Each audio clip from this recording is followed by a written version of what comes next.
Top five, top five, top five. So the topic back with another video. I'm Strange Wayne. He's Nate. Today we are doing top 5 Ryan Gosling films.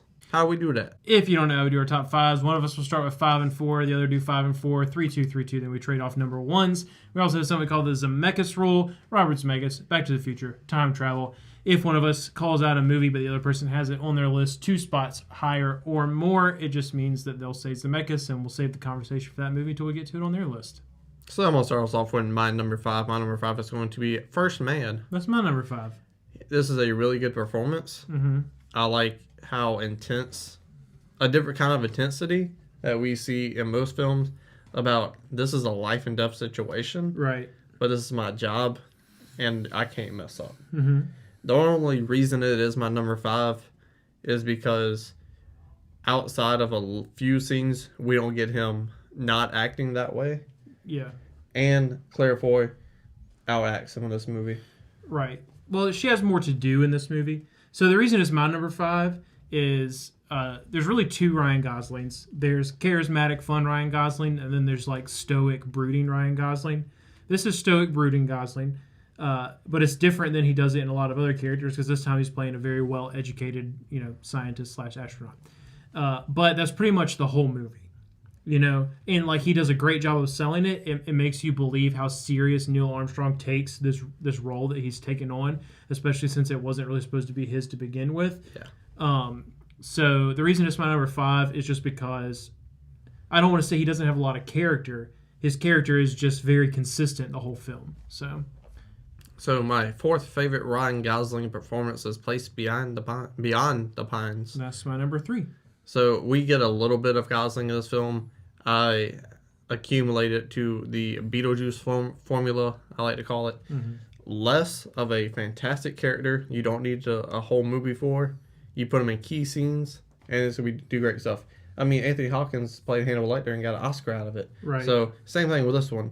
The less we get of him, the cooler he is, Sure. He doesn't talk very much.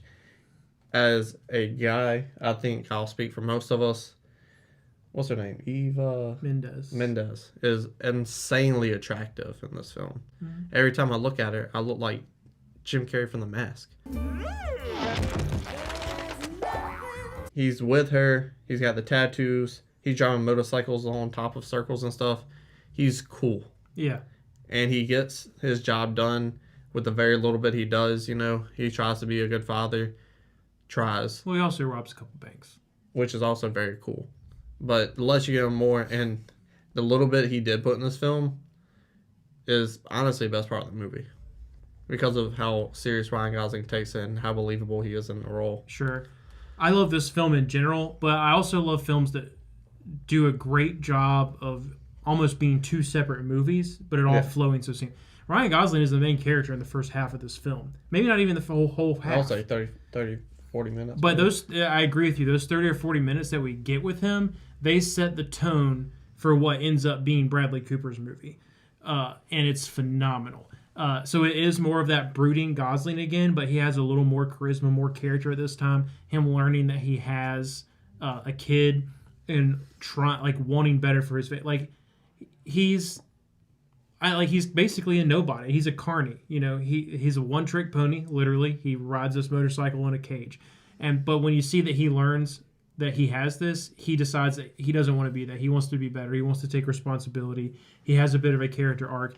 He goes about it the wrong way, and it ends up costing him. But Gosling sells that absolute badass bad boy so well in this film, but with a heart, and I love that. And this was 1997. Mm-hmm. Brad Pitt's in this role. Facts. We know your number 5 was First Man. What's your number 4? So my number 4 is The Notebook. I think that this movie as a whole has been blown up a little bit bigger than it needed to be. No shit. It was the only romantic movie I feel like people talked about for a long time after it came out. I like the movie okay, but I love Gosling's performance in it because to me, you get a good mixture of that super charismatic, fun Gosling and the brooding Gosling. Like when we get the younger parts of him, he's just all about fun. He has his heart set on this girl, and he does some dumbass shit to get her attention. Watching him like navigate her family situation, him coming from nothing and her being rich in the South at this point in time, they're not cool with that. A lot of people still wouldn't be cool with that, which is dumb. But then getting to watch him switch to that more like brooding Gosling, taking care of his dad, going through the things that he's going through, trying to navigate life, feeling like the love of his life just completely abandoned him and like went with the side of her family, and then watching them get back together. You get a range of Gosling in this film, and he sells all points of that range extraordinarily well. And that "what do you want" scene is amazing. This is a personal list of our favorites. So with that being said, number 3 on my list is Drive. That's my number 2. So that's where most people would have it, 1 or 2. Mm-hmm. So brooding. This is the best brooding Gosling there is on cinema. Mm-hmm. He did kind of the same thing in Only God Forgives, and like smaller segments of it, but useless. Less is more, and for a guy that says under 20 lines of dialogue in a film, and for me to care for him so much and want him to get the girl, and because it doesn't give you that storybook ending, and he does have emotions because of that result, sells the movie 10 times more.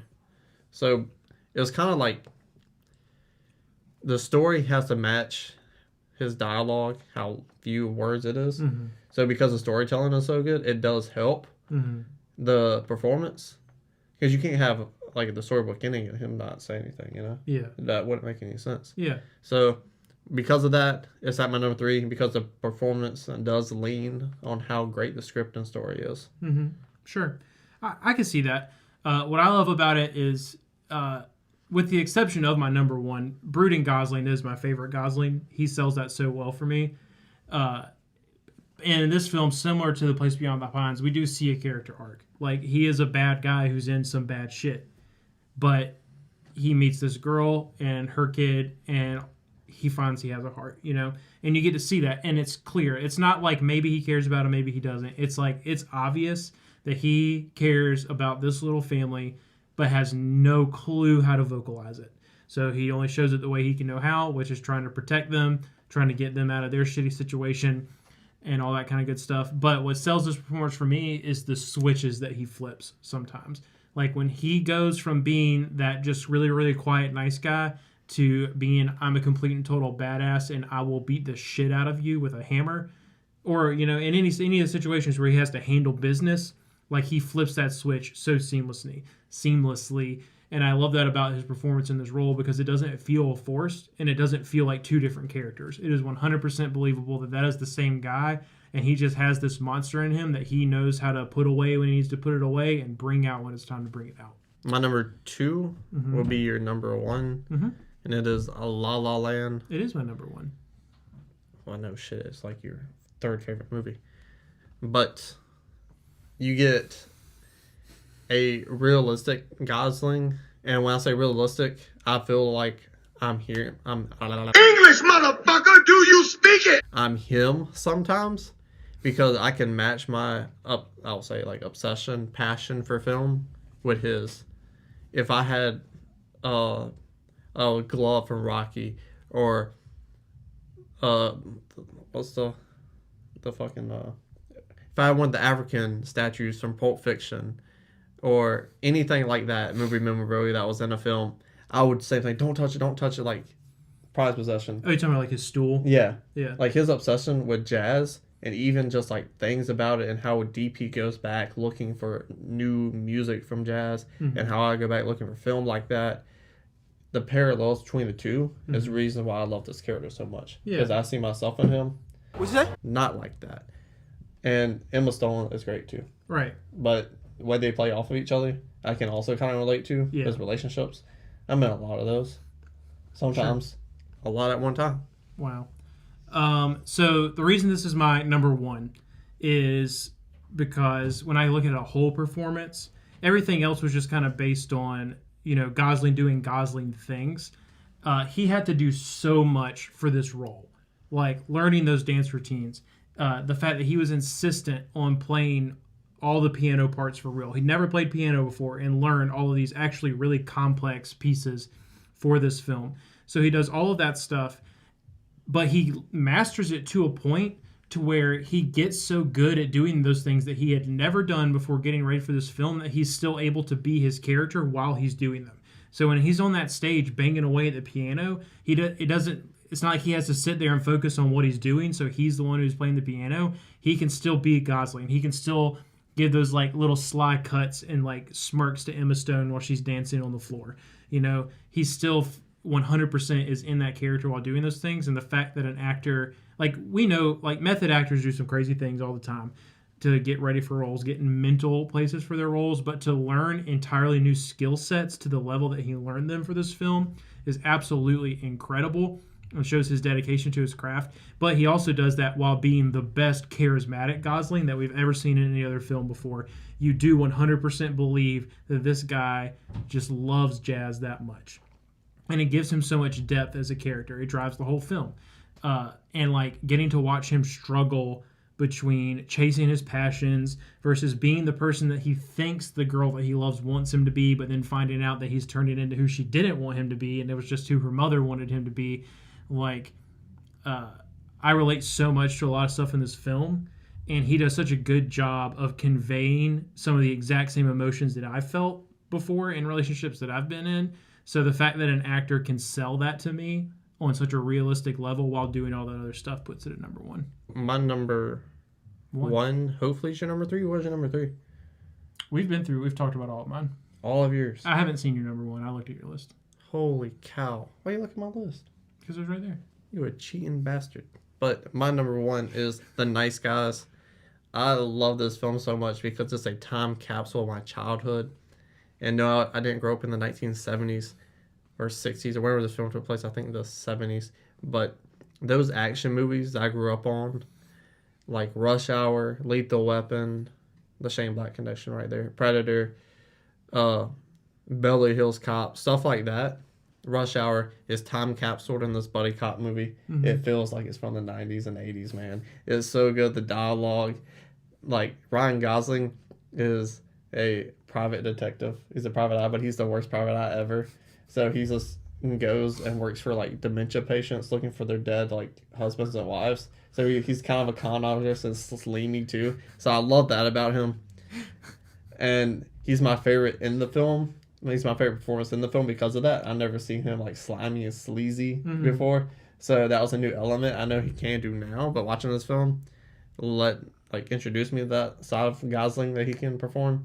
Russell Crowe's in this film well. They work incredible off of each other. I love this film so much. It should not have been made in 2016 or whenever it came out. This film is so good. And like this is probably a reach, but like it takes place in Hollywood. Mm-hmm. And I watched this, like rewatched it because I watched a bunch of these for the list again. I rewatched it for the list. And I was like, why couldn't my favorite director, Quentin Tarantino, Once Upon a Time in Hollywood, why couldn't it be like that? Yeah. Because it's got porn, like 70s porn in it. Like, that's what the case revolves around of. It's not like tits everywhere. Mm-hmm. It's just like an element of the film. As a plot point. Yeah. So that's a big plot point of the film. Just like everything in this film screams those great movies of the past, like Lethal Weapon, stuff like that. And I hold those films so dear to my heart. So to get Gosling feel like he's going back in a time machine and making one of these movies and being sleazy, one of my favorite character types ever, being a sleazy motherfucker. I love this film so much. And it's personal favorite, so that's why it's my number one too. Tell us what you think about these films down in the comment section below. What's your top 5? Where do these films rank on your list of favorites? Not personal, but favorites.